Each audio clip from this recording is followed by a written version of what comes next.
by itself. If for whatever reason you can't cover in place, then there was nothing you could do to prevent it from crashing. So, when in doubt, take your thumbs off the sticks, just let it be itself. Nothing further. So, working to be very similar to most sticks like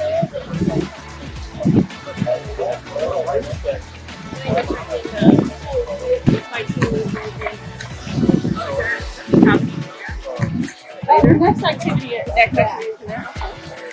push it off to the right, push it off. Crash it by moving the sticks up and down. So you can jam it up and down. It'll feel a little funky.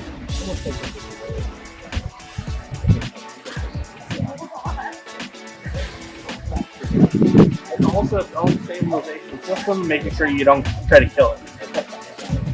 There we go.